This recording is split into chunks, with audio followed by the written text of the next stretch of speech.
और देवता चित्र धरई हनुमत से ही सर्व सुख करई। हनुमान जी भोलेनाथ में ज्यादा अंतर नहीं थे।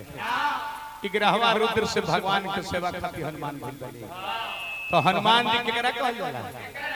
जे दुनिया के मालिक के संकट से दूर कर देलस उनके नाम हनुमान हो।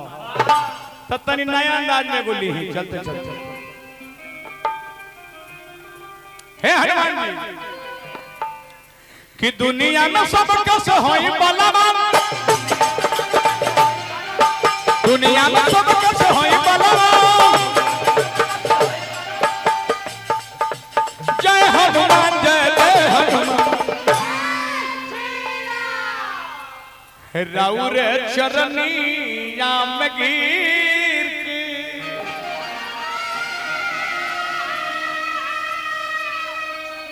हम तो अर्जी करीले महावीर।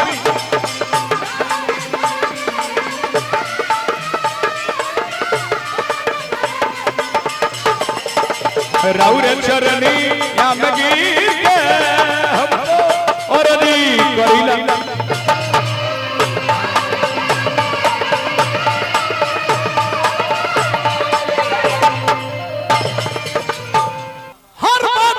कुछ न कुछ कारण है साहब। रात्रि बनाया गया है सोने के लिए। आप लोग यहाँ जग के बैठे हुए क्यों? कारण है। हमने के दो जगह सेल पे लिखा है। हर बात के पीछे कुछ न कुछ कारण है। हनुमान जी ब्रह्मचारी देवता बानी, उनका सिंदूर लगे लिखा है। एक बार सीता माता सिंदूर लगावत रही, हनुमान जी बैठ के देखत रही। सीता जी से पूछले हनुमान जी की माई काहे के लगावे ले? कहले के ही पर भगवान खुश रहले। तो कि हां हटी तो हटले में मैं डिबे ढार के सौंसे से हमें लगा के सीता के लिए आए हनुमान ही का कहला। कहले के माई तारा ले बेसी भगवान हमरा पर खुश रही है। ए से कह के बात त देह में लाल सदुरवा, देह में लाल सदुरवा लागल हो। नाम लेते परतवा भागल, नाम लेते परतवा भागल हो। नाम लेते परतवा भागल हो। ऐसे कहे के भाव महिमा महान बल बुद्धि एक खान, महिमा महान बल बुद्धि एक खान। सीता माई डोली बरोदा तेह से कहिला कि करिला सेवकाई रघुवीर के।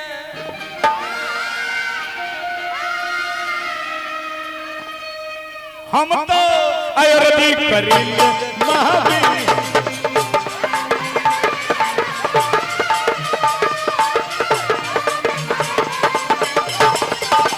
राउर चरनिया में गिर के हम तो अर्जी करिला महावीर।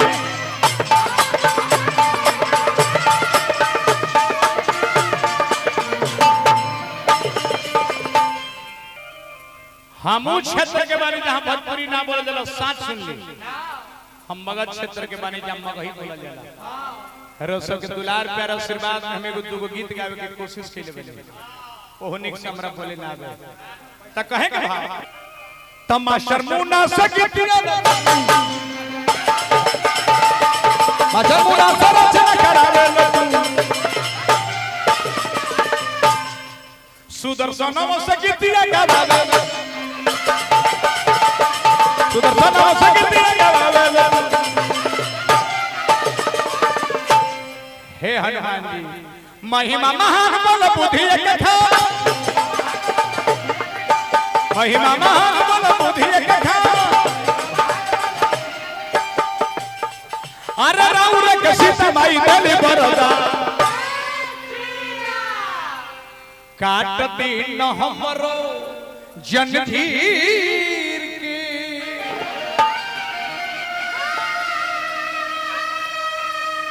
हम तो अयोध्या करीले महावीर।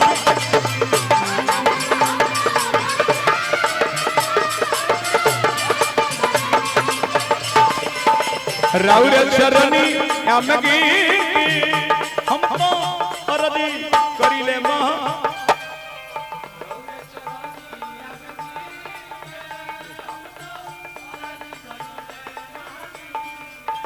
समय समाप्ति के दौर में वही नाम के बोला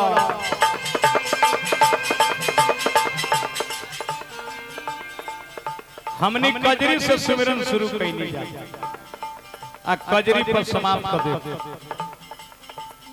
गोस्वामी तुलसीदास जौन अक्षर से रामायण शुरू करके लिखनी वही अक्षर पर समाप्त के वाली मानस उलट के देखी वो अक्षर से शुरू करनी वर्णा नाम अर्थ संघ नाम अमान वाह पर समाप्त वो पर समाप्त कर देनी कजरी से शुरू करनी कजरी को समाप्त कि हरे रामा हर हर जय शिव भोला सावन में होला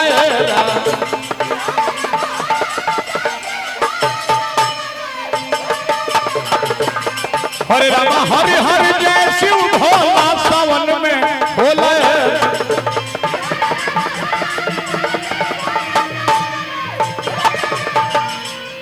महाराज जी 12 महीना में सावन इतना पावन काहे होला यही महीना में भोलेनाथ के दरबार में भक्तन के ज्यादा भीड़ काहे होला हर बात के पीछे कुछ न कुछ कारण है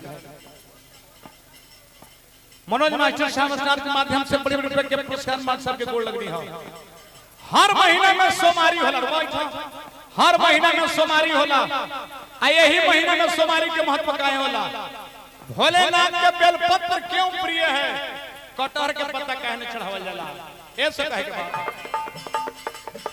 बात गजबे सोमारी भारी हर साल आवे हो रामा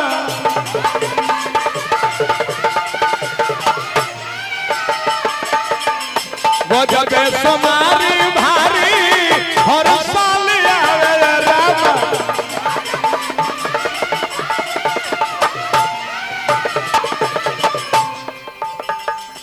देखते सवनवाई भजनमा मनवा भावे हो रामा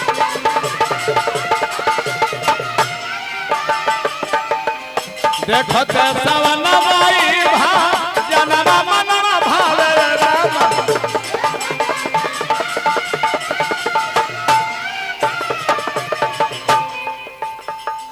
हरे रामा सगरे भजनिया तू बोला सावन में होला रामा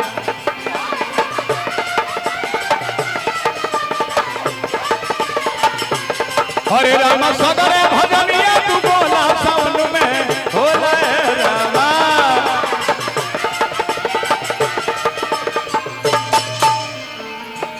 हरे रामा सगरे भजनिया तू बोला सावन में होला